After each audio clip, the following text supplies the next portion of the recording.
up in the next couple of weeks. Those will be in November, but we have plenty of different whiskey and wine tastings, both virtual and in store for you guys to take a look at, including a bourbon one that Harmony and I are looking forward to doing. And we don't make the lineup blind for you this time. So that's always good. Okay. Did I share my screen here? Did it stop? Hopefully. No, Good. you did. Yeah. I didn't have a thing to end it, so I just had to close the window. But now that we've talked about what isn't blind with that bourbon tasting, let's go into the blind tasting that we have for us tonight. So we're looking at the September of 2024 Outturn from the Scotch Malt Whisky Society. We are starting with Never Judge a Dram by its color. And while you guys are giving that a quick nose, I'll join you in a sec. I'm just going to try and share the PDF file for the blind tasting pamphlet. I can't believe it's September. I know. Yeah, I was saying to Marnie, I'm busy with ringette and hockey tryouts right now between my three kids. So I was volunteering at one tryout earlier while for my daughter's ringette while my son was on another slab of ice in another part of the city at the same time. And then I've got 3 different practices with 3 different kids in 3 different places on Saturday already. So that's going to be a ton of fun. And I'm going to go back. Kate and I have to have a serious discussion now about maybe getting a third spouse. Just for driving purposes. Yeah, I saw Instagram and it said polygamy or I don't know, whatever. The one where there's more than one partner, that's not polygamy. Is like it might be necessary for income purposes. That's right. Absolutely. Yeah. Well, this has got like a classic bourbon matured nose where it's just like very crisp, very clean, citrus and vanilla, tons of honey notes. And you're still getting this nice clean barley, which I really like about your bourbon maturations, whiskeys. Yeah, it does have a lot of that. And it does have just a touch of a spirit note still coming through too. Like not right off the still, and it's not like chemically or anything, but it's got those sort of like mentholy eucalyptus and even into like a light lemon pledge note for me. Yeah, it does have like a little bit of a light floral note as well, which is very pretty. It kind of reminds me of your like bounce laundry. Yeah. Yeah, it does almost go into dryer sheet territory, doesn't it? Yeah. Chris says a spicy pear liqueur. Ooh, nice call.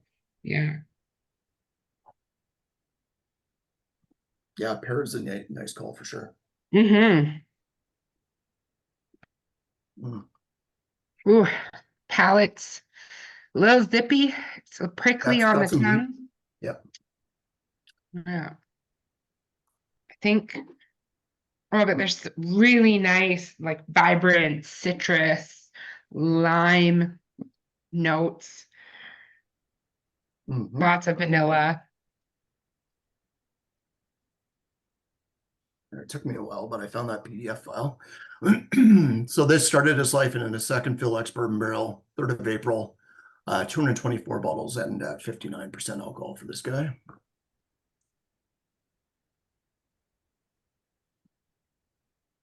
You gonna try it with water this time around, Harmony, or? I did. I may have added too much. I did 3 drops, but I do like that, like second sip. It's very zingy, like it's almost seems to have some acidity to it or something in the background with the spice there. Yeah, it initially I felt like this is either like very, very high ABV or possibly quite young. Just on the feel.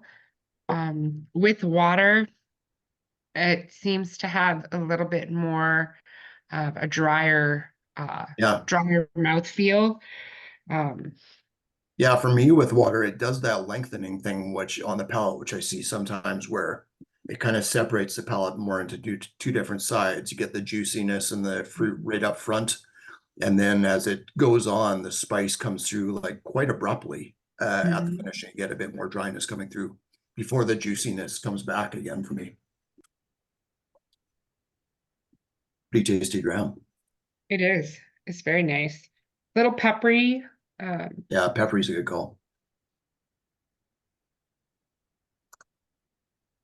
Mhm. Yeah, I'm getting like a little bit more, definitely getting that pear note that Chris suggested, Mm. and like key lime, kiwi. Mm. Yeah, Mm. kiwi is it's if you've ever had those yellow kiwis that are a little bit sweeter, Yeah. where it's not like the full on mouth puckering green kiwis that you get sometimes. Chris Mm. says need to take a practice sip before the real sip. I really like it. Yeah, it's that first sip is like the stunt sip where you got to get someone else to take it for you, and then you just start on the second sip. I think is the best way to go.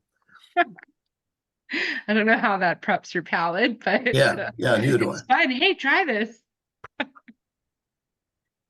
Very cool. I'm really enjoying that. And yeah, that like that youthful menthol kind of Hmm. spirity note you mentioned. I didn't get off of the first sip without water, but I'm definitely kind of feeling that airiness now with a little bit of water. Nice. Okay, let's see if I can share this. Or is it not going to let me this time around? Can I not share files now? Maybe not. No. Okay, well, hopefully you guys got the PDF in the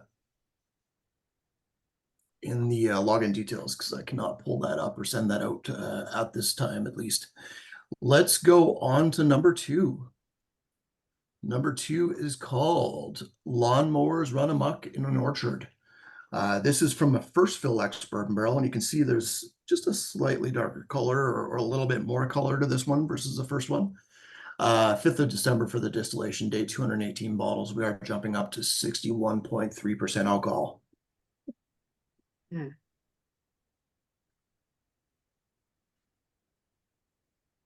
It's like walking down the candy aisle. Yeah, it even has a bit of waxiness coming through right now. Mm-hmm. It's like an unwashed apple where it's still got that like waxy coating on it. Yeah, it's not like I'm not saying it's going tequila-esque for me, but it's got a little bit of agave syrup to it right on the nose right now.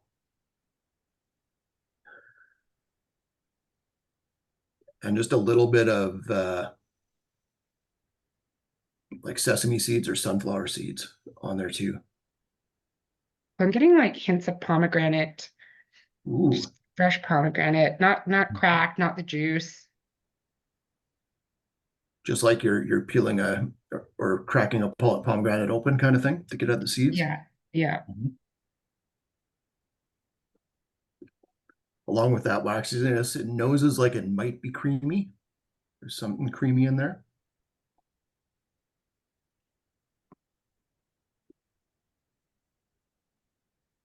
Mm.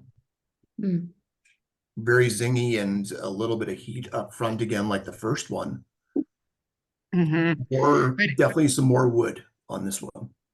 definitely, I'm getting like way more like pineapple. Like you've eaten too many Mhm. pineapples and it's starting to strip your tongue a little That's bit. right. Yeah, yeah. Your entire palate is just going to be raw tomorrow. Yeah. Yeah, There's a it's minerality to it as well on the palate, this kind of chalkiness um, that I really enjoy as well. Mm. it's kind of like you subjected the inside of your mouth to a bunch of pineapple and Captain Crunch cereal at the same time, and it's just getting shredded. No, the roof of my mouth is fine. Yeah, yeah, That's where Captain Crunch attacks. that's The right. roof.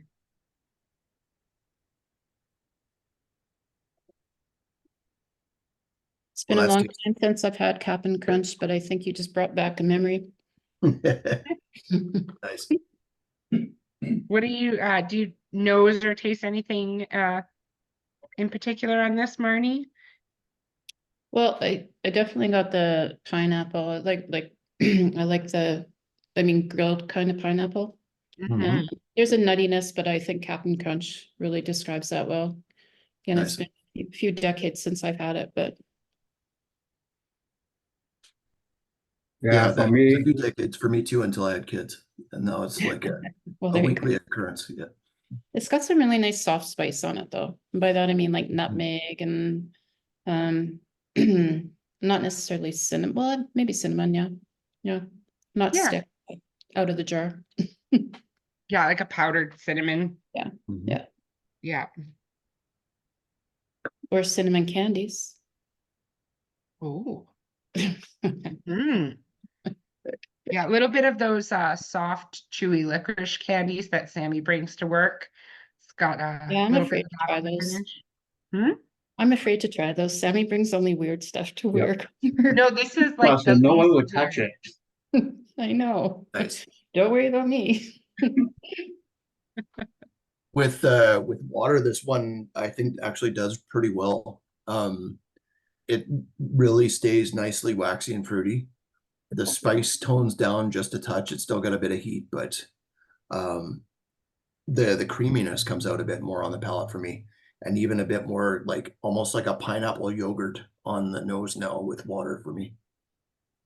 Brought out a little bit of cocoa for me. Mhm. Definitely. Chris With Walker, water for sure. yeah, For sure. Chris Walker mentions chocolate Ovaltine. Ovaltine. Ah. Copycat. Yeah, his is barley based though, so Oh, Ovaltine. Yeah. It kind of reminds me, I made banana bread, and I will admit I overbaked them. Mhm. I was sick and did not set a timer. So they're like those Chinese fighting muffins from Charlie's Angels, but it has a banana bread quality to the nose as well with a little bit of water. Man, going back to the first one and nosing it after doing Lawnmowers, the second one here, and it's just full on barley on the nose, barley and vanilla. On the second one. The first one. Oh, I'm not getting as much grassiness on this that I Yeah. anticipated from the name. That's a It's good not to say call. that it's not there, but I expected a little bit more lawnmower. Yeah. Yeah, there's from this distillery, there's definitely been grassier whiskey that I've had for sure. Oh, hint, hint.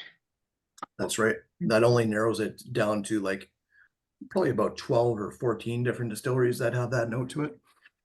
Right. There's been a Well, let's bottling once that had grassy notes. Do you guys remember that? Mhm. Yeah.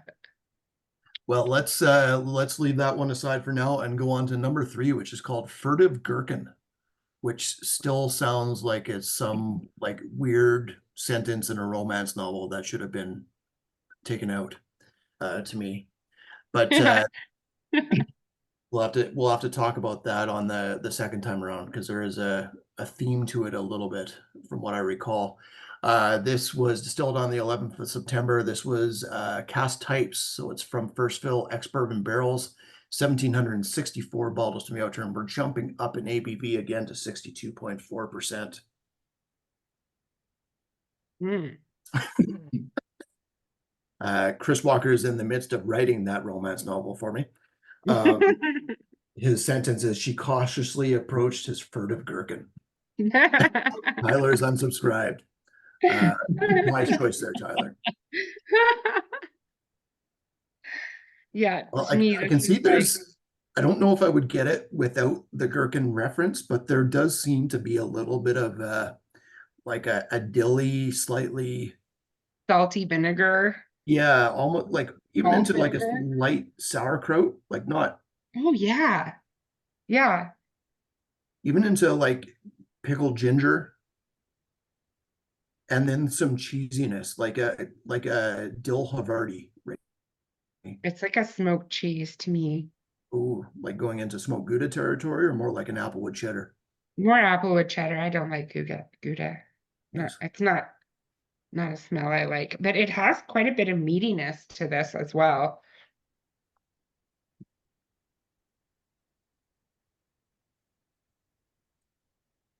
Yeah, it seems like it's going to be rich. Yeah, it smells, I don't know if it like coastally, salty. Is anybody like, what did they have at Stampede this year? Has anybody actually gone insane enough to do a deep fried pickle that they dipped in chocolate afterwards? Is that a thing? Because there's a bit of that Why on would you ruin your chocolate like that? them. It could be something, you never know. To me, this is maybe more chocolate bacon than Mhm. chocolate pickle. But it's on the same plate.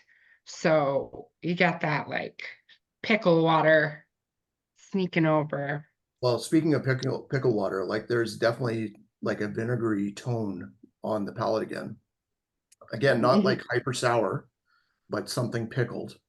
No, and Like to me, it has a little bit of like lemon squeeze on the plate. It's not zesty or anything, but you get a little bit of lemon and I don't know, maybe shrimp or oysters. ooh, good call. Yeah, there is almost like along that lines, like just a touch of like cocktail sauce on the nose now. Cool. It's like the pickled ginger you both have like no sushi with Yeah, yeah, the pickled ginger. yeah. A little bit of wasabi heat on there.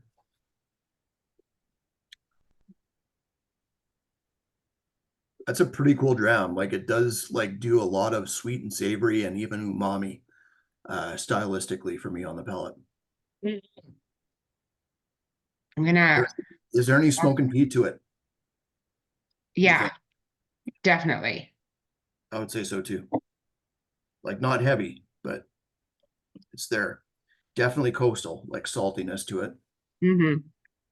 There's a little bit of that barbecue smoke, kind of like even um it kind of has like a burnt, something is a little bit burnt on this, and I Yeah. like it. Yeah, like it. I added a bit of water, and even though it's got a little bit of that pickle note still in there, it goes into like your s'more is being tinged with fire right now. Mm-hmm. Chris Yeah, Walker says triply weird, which I agree with.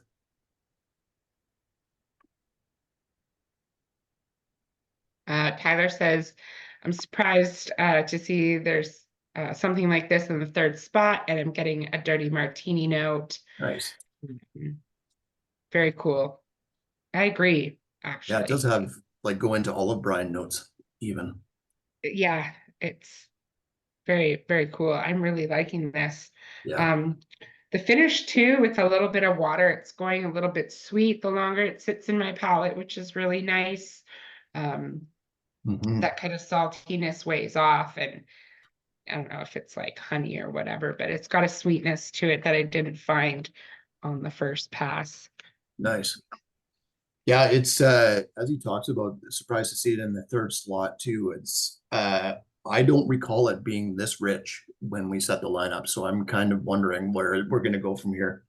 Well, and that's neck pours for you when we're Yep. figuring out our lineups, right? We open the bottles, pour it, decide, and then pour the tastings. And I mean, it doesn't get a lot of oxygen during the pouring process. Mhm. It happens pretty quickly, but there's a little bit. And depending on when you pour it in your glass as well, it's gonna, I think, affect how you perceive the dram. Absolutely. But, Well, let's see if we did it wrong. Just for kicks. Let's try number 4, which is called the Drum Major's Dram. think I need to cleanse my palate from that one. That's a So good the In a Drum good Major's way. Dram, Good. the Drum Major's Dram is the first of the cask finishes for the night. Started its life in an ex-bourbon hogshead. Final cask was a first fill PX ex Bodega Barrique. So likely, well, potentially Spanish oak. Should have some big jammy sherry notes being PX, but we'll see on that.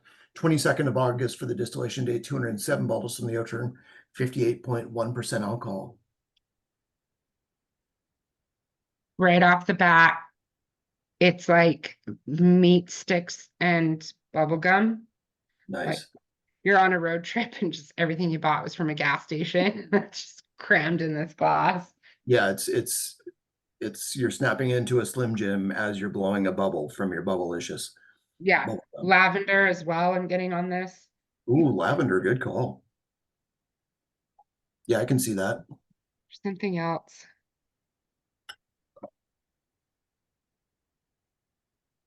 All right. What going am to- I smelling? It's got a bit of pineapple again to me, but also into lychee. Oh, lychee is a good one. It's got a very creamy note underneath here. I'm getting Yogurt? fake strawberry. No, artificial strawberry. Fake strawberry. Yeah, Yeah. Like with that, you open the special K cereal with the dry strawberries and Yeah. it's kind of, Oh, yeah. or those strawberry bonbons, candy wise. yeah.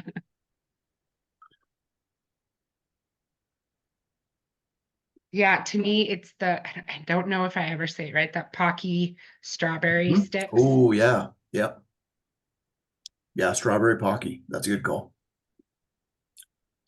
It goes into that meteor territory right up front on the palate, and then the fruit comes out on the finish, where it goes into these like raisins and dates, those dehydrated strawberry-esque fruits again.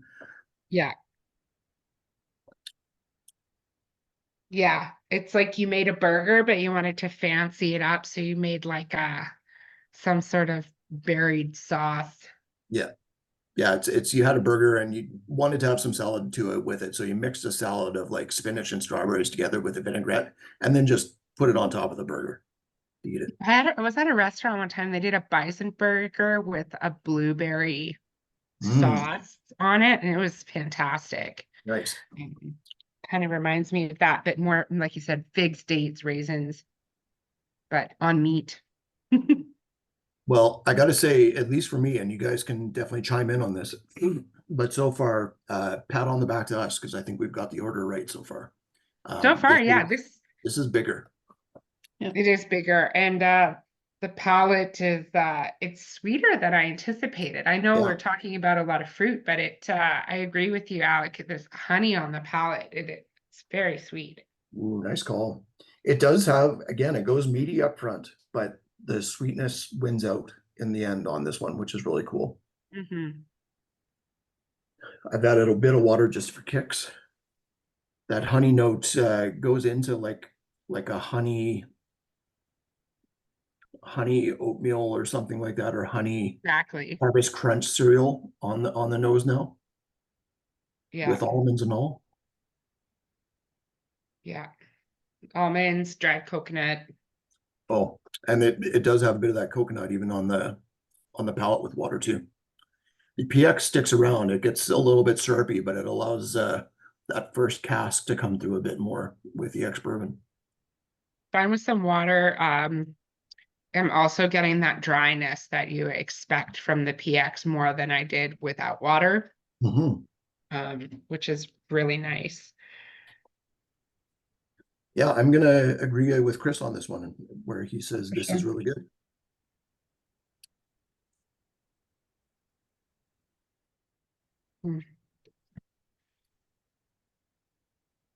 Okay, let's put number 4 down and go on to number 5.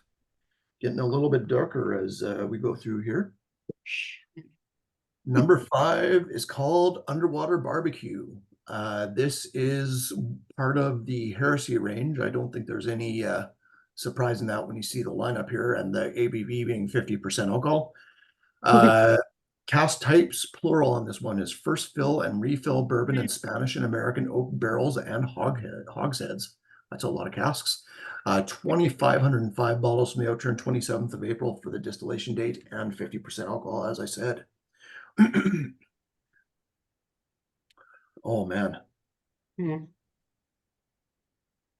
that is like Smells so good. So coastal, savory. smoky, a little bit of iodine. Mesquite barbecue. Yep.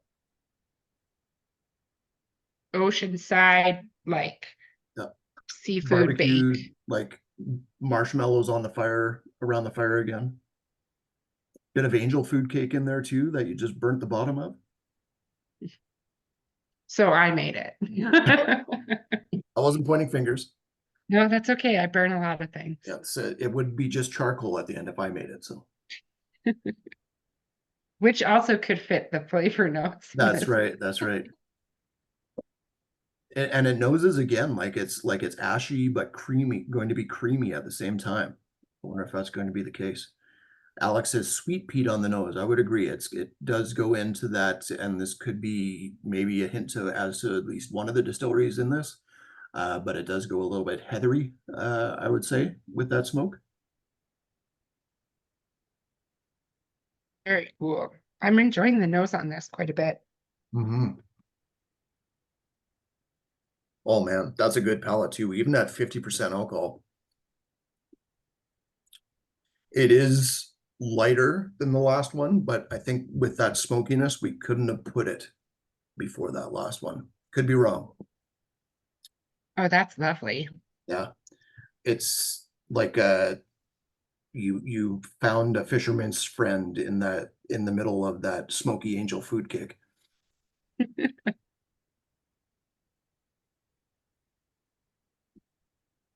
Yeah, for me, it's like a barbecue shellfish, like a mussel, clams, something like that. Yeah, that was my like first thought. Reminded me of uh Washington.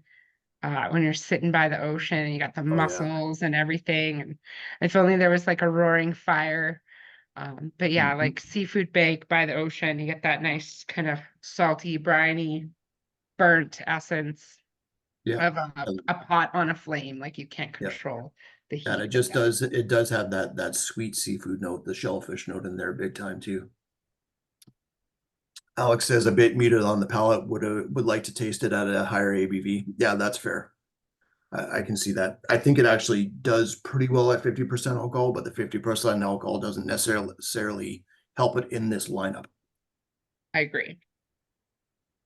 But I'm gonna add water just because why stay at 50%? right. I did add some water. I found it brought up some fruitiness on it. Oh, cool. Yeah. In the stone fruit range.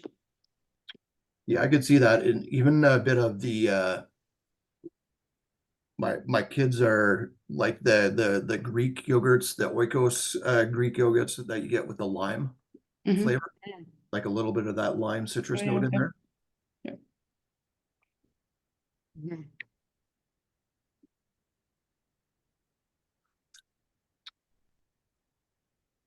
You still like the get nose with nice water. solidity with it still, like it doesn't go away, that solidity's still there. Absolutely. Minerality kicks up a little bit more, I think. Good call. I think I prefer the palate without water, but I do like the nose a lot with. Yeah, I don't think it needs water. It's Mhm. 50%. I think it's in the trends of today. It's very demure. It's very Is this your home shopping network pitch? yeah. Underwater barbecue. It's demure. It's for everyone, but we're Yeah. serious about it. Very demure. Act now. Operators are standing by. Yeah, only 2,505 bottles. They're going fast. Okay, let's come back to underwater barbecue on the second round through. Let's go on to whiskey number 6, which is called Toronto Pronto. This started its life in an ex-bourbon hogshead. It was finished, or its final cask was a first fill Muscat Rivasaltes barrique. Rivasaltes being a fortified dessert wine, I guess would probably be the best way to describe it. What do you think, Marnie? Oh, sweet wine. Yeah. Yeah, but it's fortified. Yeah. So the only Rivasaltes cask that I can remember having a whiskey from was a single cask Bruichladdich that we had bottled years and years ago. It's not a cask that we see a lot of used in whiskey, but it is used from time to time. So let's see what it does to this one. 57.9% alcohol on this guy. And I would have guessed sherry based on the nose. I could see that like a Fino or a Yeah, Palo it's true. Cortado. Similar to a thing. Smell that. Alex is almost slightly burnt butterscotch on the nose. Yeah, it does go into that like brown sugar, caramelized, slightly burnt note with butterscotch or toffee Mhm. notes in there as well. It's like your homemade peanut brittle. Yeah. Does have a Yes. little bit of like raisins and dates on there as well for me. It kind of tastes like a sherry. Mhm. It has quite a bit of similarities. Minus the That's crank ABV. it's like it's deceptively bold, like or the boldness kind of comes out on the finish. Like it starts on the palate like it's going to be light, and then it just gets richer and richer and richer. Ow. Little bit of eat more bar in there. Yeah, and those tiny little box of raisins that those jerks put in your Halloween bag. Yeah. Does that still happen in Germany? Yeah, Yeah. I'm haunted by I know. Damn you, Sunmaid. it. Oh, so good though. Oh, Everett, yeah, better than the soap gun for sure. I remember getting on my paper route, I remember getting tipped by this old lady for Christmas when usually you get chocolate or some extra cash or something. And this is when I was like 8 or 9 years old, getting a packet of Thrills gum from this old lady. And I I thought I was a great paper deliverer. I thought I don't know what I did to piss her off, but Some people love it. I'd worked with a girl who loved it and kept like a pack in the drawer at work. And I just was like, why do you hate yourself so much? I know Because that's one of those notes. when I was a kid, my mom would wash my mouth out with soap when I said a word she didn't like, and that's what it reminds me of.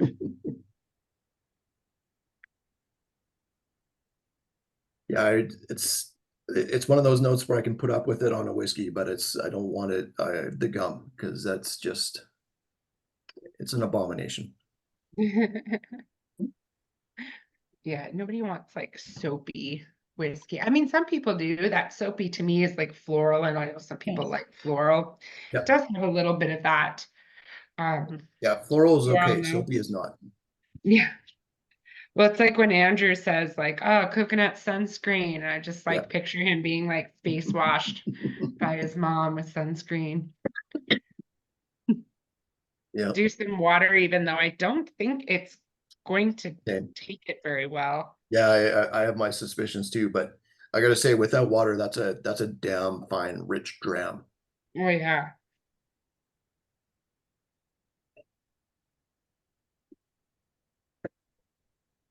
It does go maybe a little bit more winey on the palate with water, but it doesn't fall apart completely. No, Definitely it's better more without.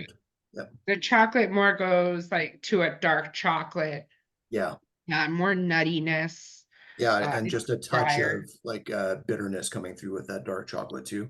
It Still is, not yeah. bad, but I prefer it without. So Toronto on this one is not referring to the city, if I remember correctly. It's actually referring to the Toronto cocktail. Yeah. Subtle herbal bitterness found in a cocktail called Toronto, says the tasting notes. Well, I mean, with water, I get that bitterness. So, Yep. I mean, that's a good cocktail, Yep. especially if Well, they're serving it at 57.9%. I'll take that. and honestly, like nowadays with housing prices and stuff, you got to be pretty bitter if you're living in Toronto.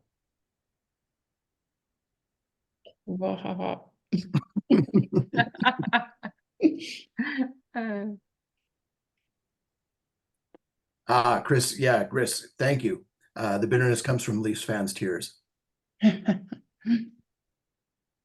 Yeah. Very cool. That's a big one. Chris, since I'm not a Flames fan, the only thing that's worse than the bitter Leafs tears is the blandness of the disappointment that Calgary Flames fans have all the time. Just the nothing to look forward to but boring hockey. Go Canucks, go. Oh, oh, damn it. Mm. It's funny If how we still have prejudiced anybody I else am. watching, Yeah. I love the hockey, well, just sports fans are just so solidly their team's fan. There's often no room to waver. Uh, And I'm not Mhm. trying to bring it down in any way, but my brother was a Canucks fan before he passed, and he had hockey sticks and jerseys. And when he passed, we were going through his stuff, and my dad's like, "Who wants this jersey?" And we just silently looked around the table and we're like, "Nope." Sorry, Lloyd, you were wrong. Don't in trade. his honor, you should have like mobbed and broken into a store and put it back. I think is what you should have done in his honor. Let's go on to number 7, which is Smoke Devil Marries a Delicate Sweet Thing. This is chapter 5 in Chris's novel. Yep, Yeah. yep. The furtive gherkin is on the loose. This started its life in an ex-bourbon hogshead. Final cask was a second fill Oloroso hogshead, 21st of March for the distillation date. 260 bottles from the Outturn were starting at the second lowest ABV of 54.4%. Interestingly enough, I find that this feels like very lightly peated compared Yeah. to our last few peats. Going back to the underwater is like your smoke cooker at home. Like you got the Mhm. woods just going on your slow cooker. Even the like the Major's dram to Mhm. me has like a sweet tobacco note and smoke to it. Yeah, that's a good call. Like furtive gherkin, going back to it, is so it's like Mm, wildly like if you made a cheese and a cotton candy to mix together, that's what it is. yeah. Oh, that's got a beautiful nose. I was almost struggling to find smoke at first, but it's definitely there on Yeah. this one. Yeah, But it's kind of smoke without the coast right now. Like it doesn't have that like big time salty salinity to it coming off with everything else. no, like I said, like slow cooker smoker on the underwater barbecue, but there is also hints of that on this one as well. But more sweet as well, and I'm getting pears and There's a honey. touch of there's a touch of burnt cabbage on the nose for me right now. Okay. Like if you're cooking Brussels sprouts and then you add a bit of bacon. That's a good call. Yeah. Or even going into like a broccoli salad with bacon.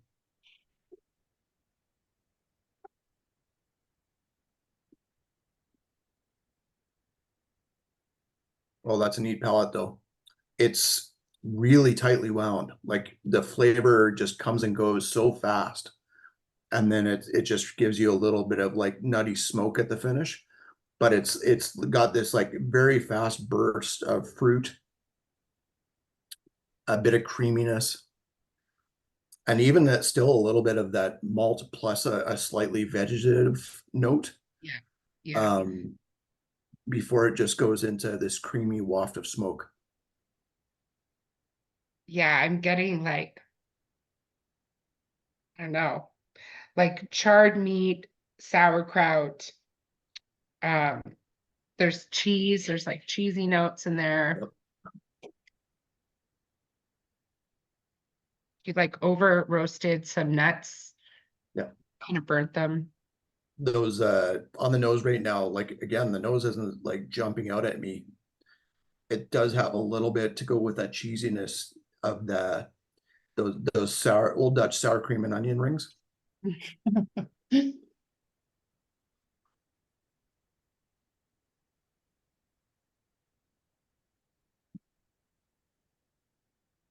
Alex says it's a bit chewy on the finish, and I can agree with that. And I think part of that is trying to kind of nail down what that finish is. So you just Yeah. smack your mouth around and try to pick out a note. Well, it does like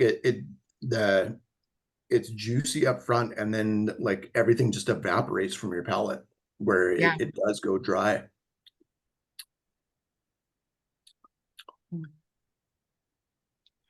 That's a very, like, speaking of furtive, a very furtive whiskey on the palate there. I'm gonna try it with water just for kicks. I wonder if that's going to extend the palate at all.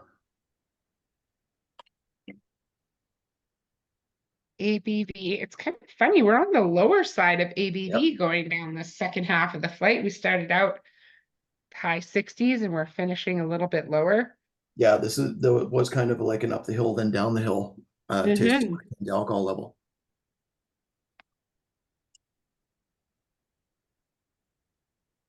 Really dries it up with water on the nose. Burnt wood a little bit for me. Does go a little bit more into like almost like a Waldorf salad, like poached pear note with water on the palate, but then again, just like shrivels up and gets like, it's like your mouth is a sponge and it just gets soaked up and it's gone. Very dry. Mhm. Dry, but I'm also salivating. I'm starting to get a little bit more, I don't know, like honey and lemon with Yep. some water. Lemon's a good call, like almost like if you've ever had a bit of lemon that's like gone so ripe and into like slightly woody territory, Mm-hmm. Mm-hmm. Yeah. almost like you bit on a lemon seed by accident. I like it. It's definitely not like the lengthiest finish, except for a bit of that smoke that I've had. Mm-hmm. That half a second where it sticks on the palate is pretty enjoyable. Yeah. There's a little bit of floral notes as well coming Yeah. through now. Um, it's quite nice. I'm enjoying this. It's a thinker whiskey. Yeah. Gotta really concentrate and focus on what it is. And maybe Marnie will have to correct me on this, and maybe I haven't had enough of it, but it kind of reminds me of Viognier Oh, yeah, for sure. stylistically, where it's like you get the burst of flavor and it's juicy, but there's not a ton of acidity or anything else to like keep it around on your palate. It's got a pretty nice floral quality, and yeah, Mhm. definitely not known for its acidity, but can have that kind of texture too. Mhm. Yeah. That's a good call. Very.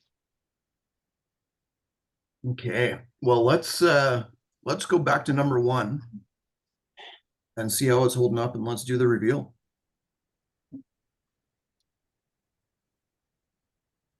Oh yeah. That's just pretty on the nose.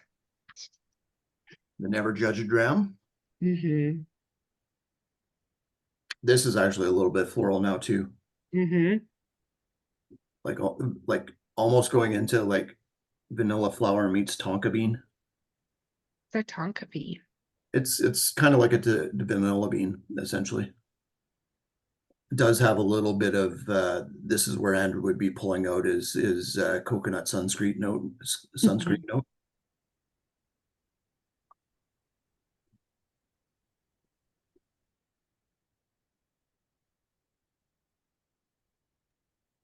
Yeah, it's more woody this time around, and I think it's from the water.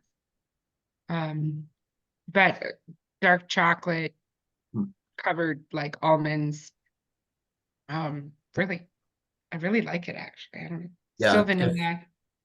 if Crave Cupcakes had a like a lychee driven but spicy frosting that they made, I think it'd be kind of like this.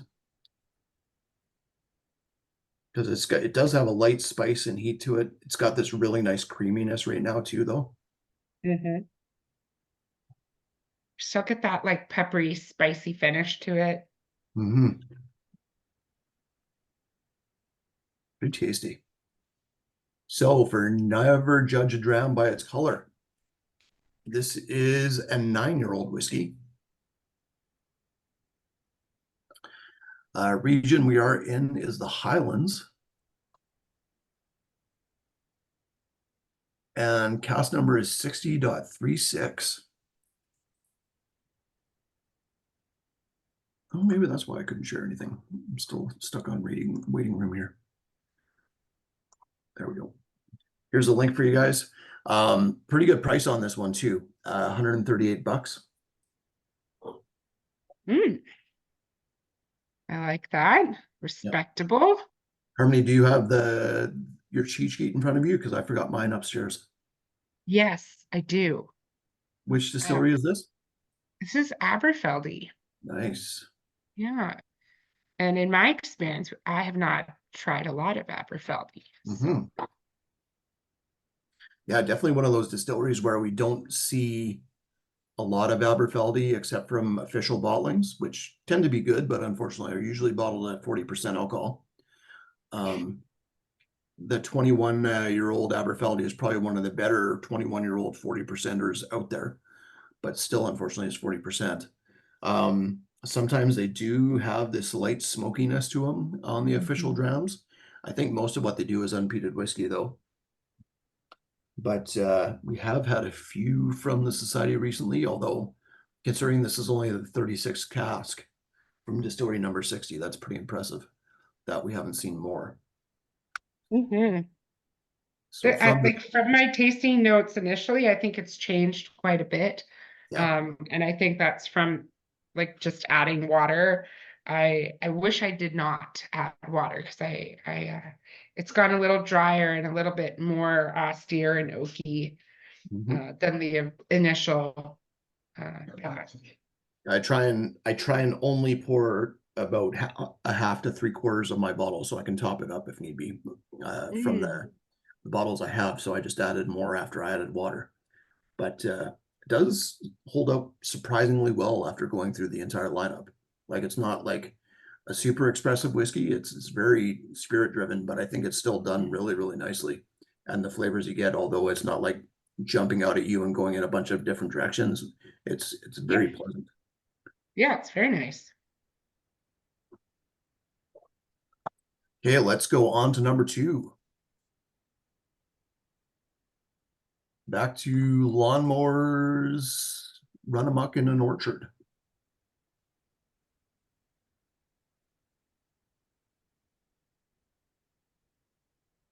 Can definitely see a bit more of that orchard note coming through, like into apple and pear notes. Even a bit of apple blossom in there for me. It's a good note. Yeah. And I can see and maybe it's just because I'm picturing it. Like I grew up in BC and my next door neighbor was an orchard. We had an apple orchard like right across the gravel road that we lived on. And it smells like orchard in the spring, even like with the grass growing and everything. Cool. There we go. And the grass mentioned is in Evan's memory. That's right. Tyler says more fruit, less wax this time around. I agree. The waxiness has kind of softened up or gone away. Yeah, it's definitely become much more fruity. Mm-hmm. Yeah, confectioner's sugar is a good call too. Kind of got like just the beginnings of an old fashioned. It doesn't finish like an old fashioned, but it sort of the initial sip kind of gets me there, but then the finish is just distinctly Scotch. It does go like thinking of that, like it doesn't go into like a full-on red vermouth. It's more of a white vermouth for me. Stylistically, where you get a little bit of that herbaceousness coming through as well.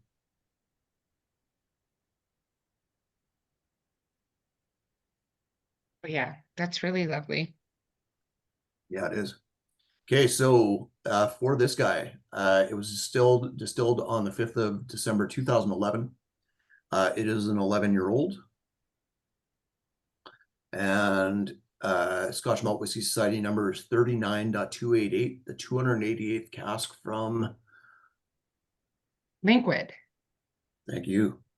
So we've been lucky enough to see a little bit more Linkwoods from the society recently. We've had a few sherry cask secondary maturations and stuff. I tend to prefer Linkwood like this, where it's just ex-bourbon or refilling in style. This one's pretty tasty, and it doesn't color outside the lines for what I would expect from Linkwood, but it's still pretty damn tasty. And it like we just had a Linkwood, I think, in the last Outturn, did we not? Or was it the one before that shake a pineapple? Or That's Push Pineapple Shake a Bee.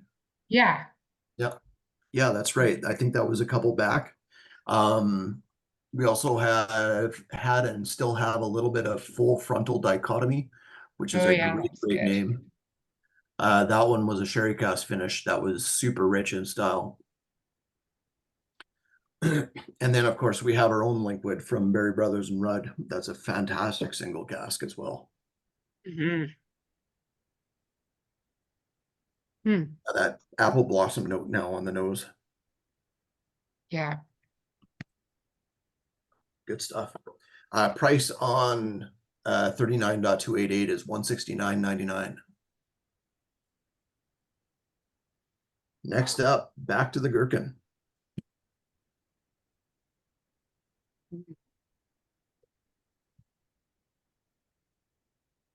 Do you think it got teased as an olive in its youth? Maybe.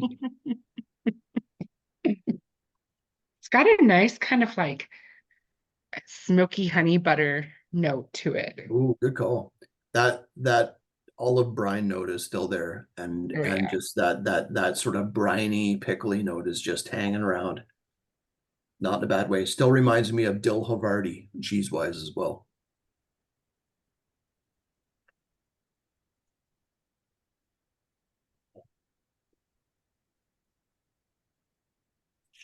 Yeah.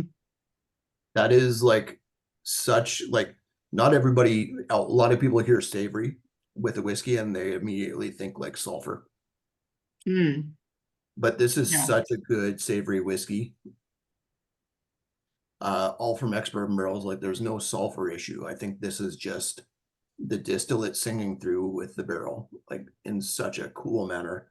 This is like a wild and coastal and intentionally funky spirit, and that's what makes it so damn good. Yeah. So there's no cast number with Furtive Gherkin because it is a special bottling done for the Highland Whiskey Festival in 2024.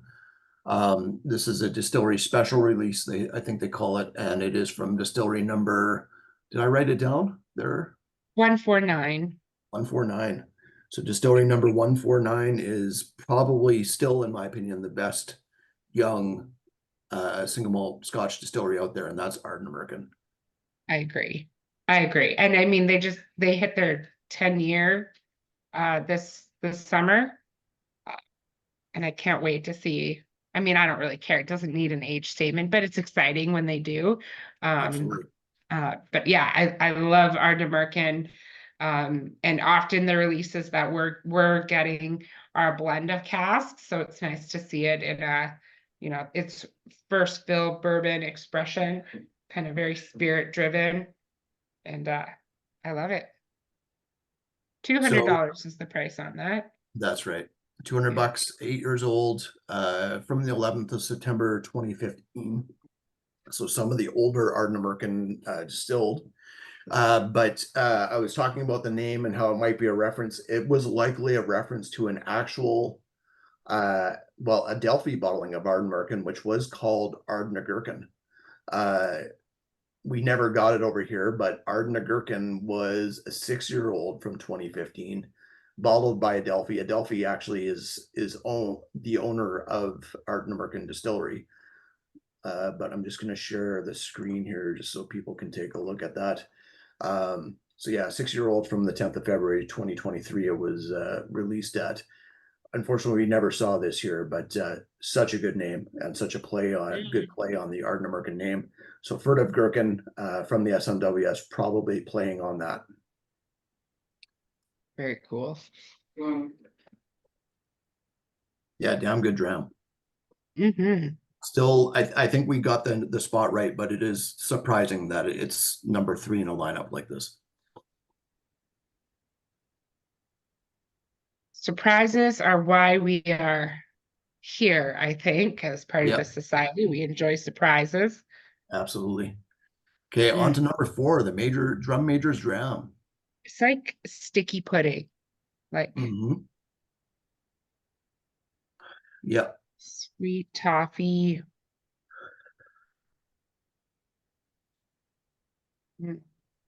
Butterscotch. There's a touch of like a vinyl note to it. Oh, I don't know if it's records or linoleum, but Yeah, for me, it's a little bit of a fresh cup, mhm. like a thyme. Nice.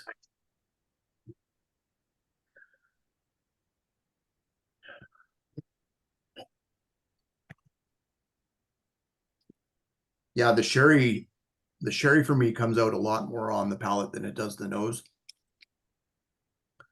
Where you see the PX coming through. mm-hmm. It's still not like the PX can be tough because it can get so syrupy and cloying and stuff, but there's enough of a zinginess to this, and it's a little bit on the lighter side weight wise. Like it's not a heavy palate by at least compared to a couple more that we try after this. But it's a cool dram. So this guy is 16 years old. Distilled on the 22nd of August, 2006. Cask number, or sorry, Speyside for the region. And cask number is 36.206. So the 206th cask of, is that Ben Rennes? It is. Rennes Distillery. And we're lucky enough to see a lot of 36s. And I think this might be, maybe I'm wrong, it might be a sister cask to one that was in our whiskey calendar last year, which was will you join the Worm Tub Club? I don't know if it is, but I can tell you. Yeah, I'll take a look here. I might have it even linked. Nope, I do not.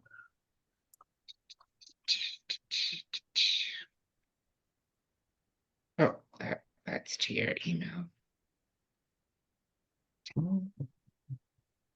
can't find it now. Yeah. You I'll send have a to lot of look it up. emails in a day. I don't think so. No, all good. Will you join with the Worm Tub Club is around there age-wise, but I think it might be the date, it might be older. I could be wrong. But regardless, I do really like this dram. It's lighter than I would expect a PX cast to go, but in a good way for me. Yeah. I was gonna say the opposite.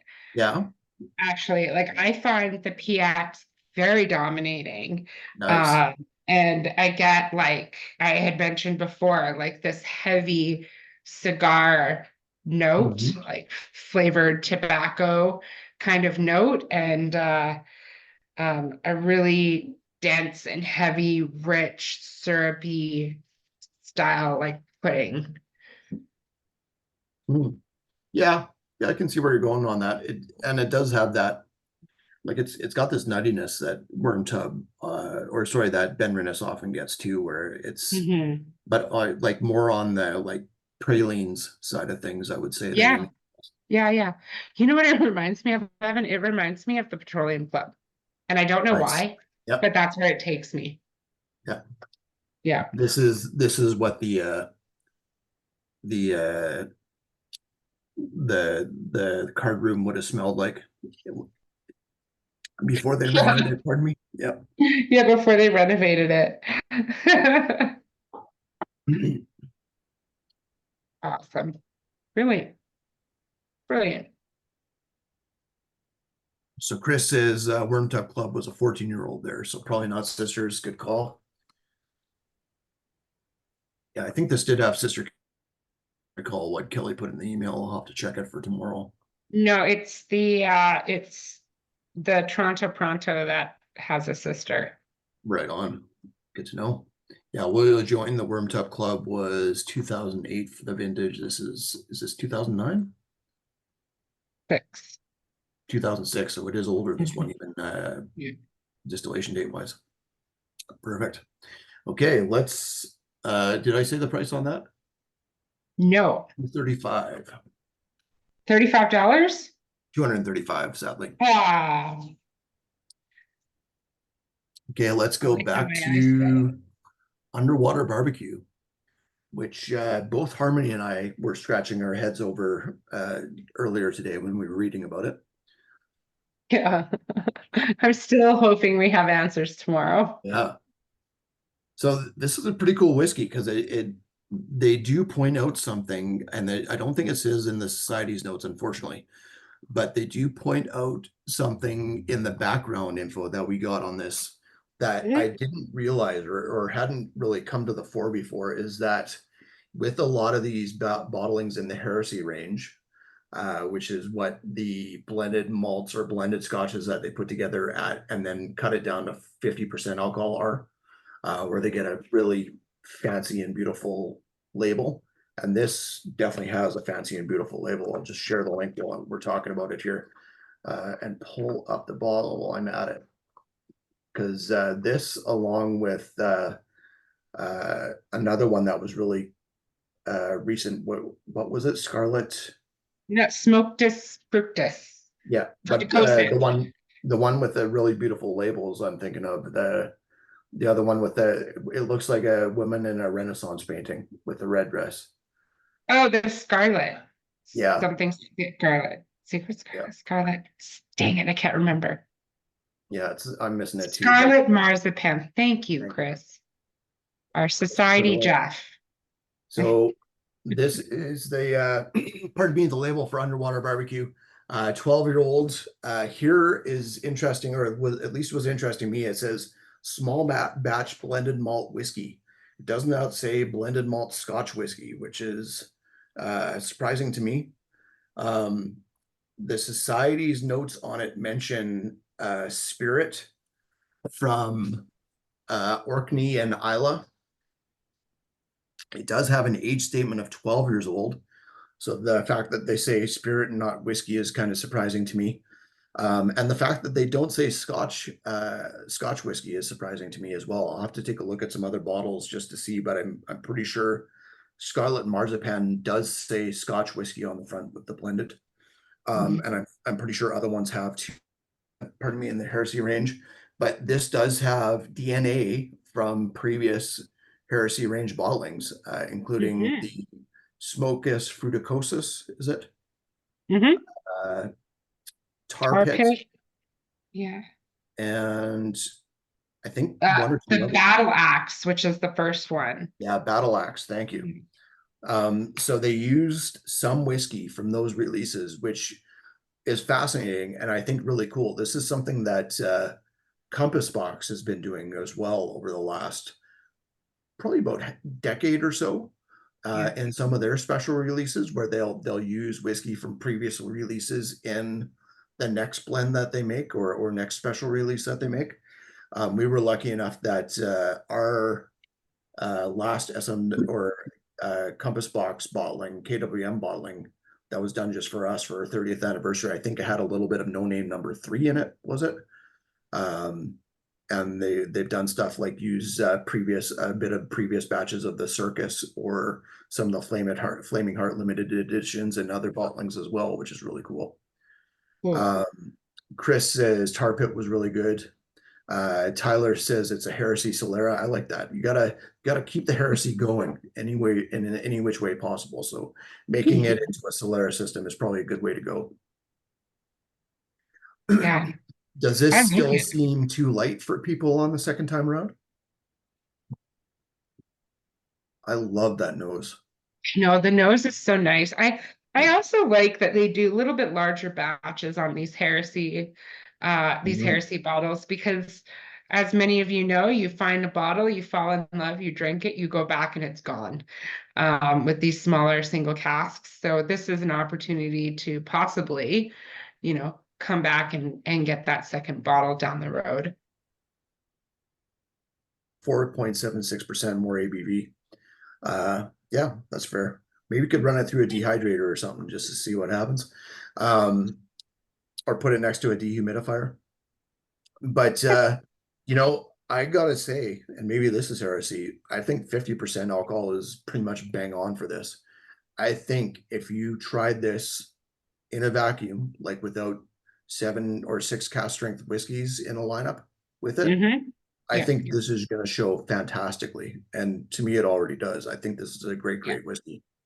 I agree. Yeah. I was going to say earlier, it's like a whiskey that you can share with your friends. That's right. From the society that, I'm not a big whiskey drinker, and don't pour me something that's 67%. Yeah. And you can pour them this and they're going to love it. Yeah, I think peated whiskey lovers, especially society, would really enjoy this one. So combination of Orkney and Islay whiskey for the most part, 50% alcohol. It is $169.99 for this guy.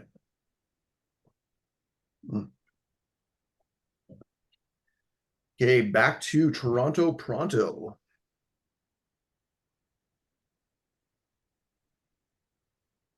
How's this one holding up?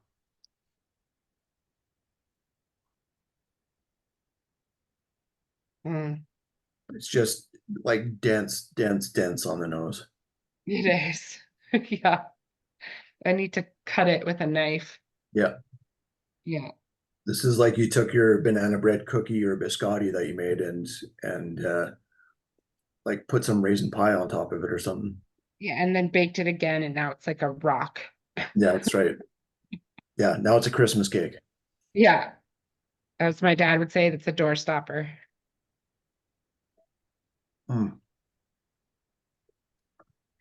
Man, that is, I haven't really been digging the sherry for quite a long while, but there's certain sherry casks or sherry drams that really hit me. And even though this says Rivesalta is cask, this is such a sherry dram for me.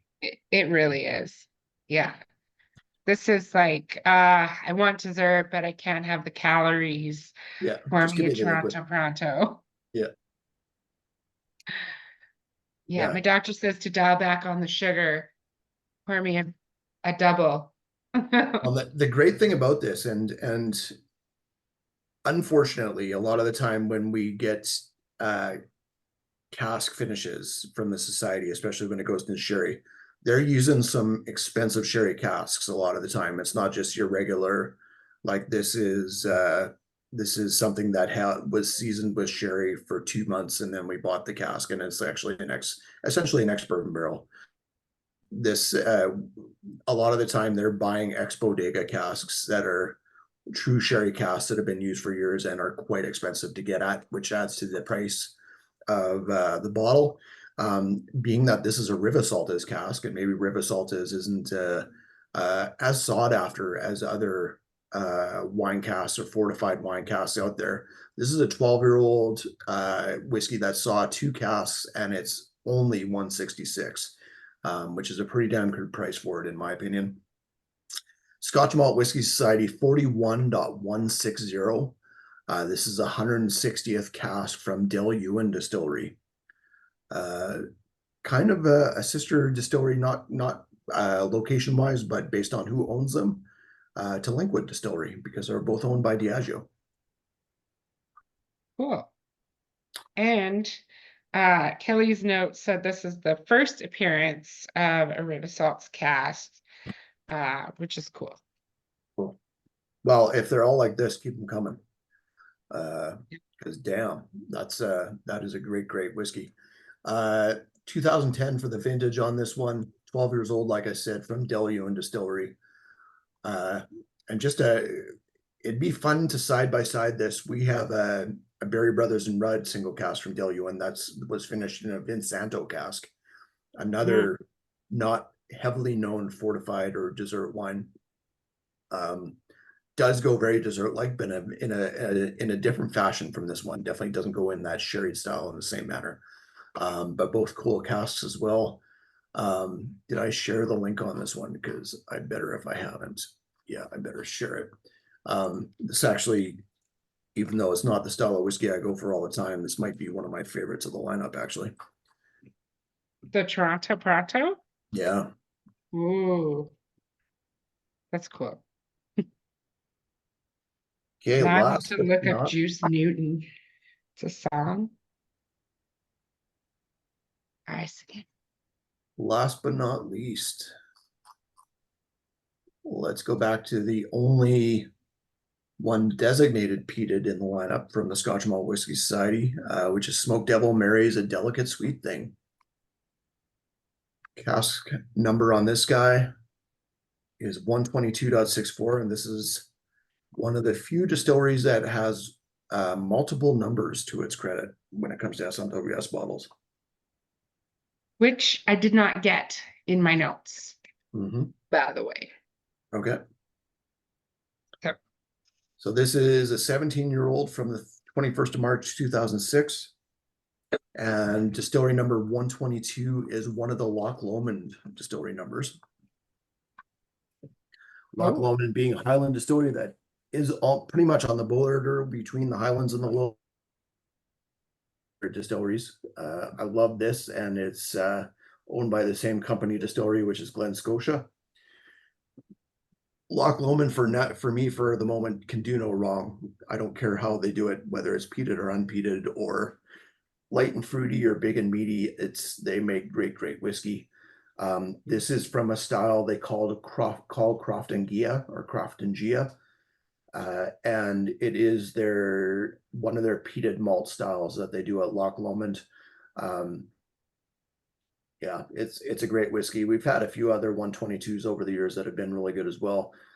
This is a little bit older at 17 years old, and unfortunately it is the most expensive of the night at $280, but it's crazy how quick the flavor is there and then it goes. I'm wondering if that's changed. I think it's changed. The flavor seems bigger and stays around longer. But Oh, yeah, still it does. a diverse dram. I like it's kind of meaty, salty, smoky, kind of leaves this like salty spits on your mouth, like yeah, I really like that. About 3 or 4 years ago, I think they had one of my favorite 122s that I've tried. I think it was a 122. No, it was a 112. Also a SMWS bottle, but one called Tari Lapsang Souchong. That was a fantastic whiskey as well. But I love that the creaminess and the smokiness and the fruitiness that Loch Lomond seems to get all in one dram a lot of the time. Mm-hmm. Tasty stuff. So Marnie and Sammy, since you guys don't get to join us all the time, and usually we don't pick favorites on this, but what are your guys' two favorites of the night? Want to start, Sammy? I actually like the American one, and also the undersea barbecue, underwater barbecue. Nice. Marnie? Oh, the Furtive Gherkin. Yeah, just But because of the name. Yeah. No, but this last one is my second for sure. Like it is gorgeous. Yeah. The Furtive Gherkin is definitely interesting. It's up my alley for sure. Yeah. Definitely one of those names and labels that I wish again that we could get a t-shirt with that on it. Yeah. Furtive Gherkin just sounds like the best, like what's the word, straight edge punk band name you could have. That's true. That's true. Yeah. I go see the Furtive Gherkin. Mm-hmm. Yeah, they opened for Full Frontal Dichotomy last night. They were fantastic. Harmony, what were your two favorites? That's hard. I hate picking favorites because It's a toughie. like, yeah, I like the Furtive Gherkin, obviously.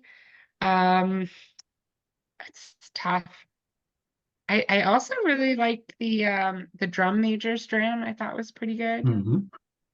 And surprised me, and the Linkwood I like Yeah. as well. Yeah. Agreed. Yeah, I think I could pick 5 favorites. I know, right? I could pick 7 favorites if I put Yeah. them in the right order. I'm at least for this round, and I'm doing this in store tomorrow, so this lineup order might change. But if I'm picking 2, I'm going with Toronto Pronto, just because, again, I love the richness of the dram, and it was balanced for being rich at the same time, which was really cool. And Underwater Barbecue, again, just even at 50% alcohol, I think that's a killer whiskey. Yeah, it is Yeah. really good. Yep. No wrong answers in this lineup, though. Chris also says he only has 4 favorites. Well, I'm glad we could eliminate 3 of them for you, Chris. You're welcome. We saved you some money, obviously.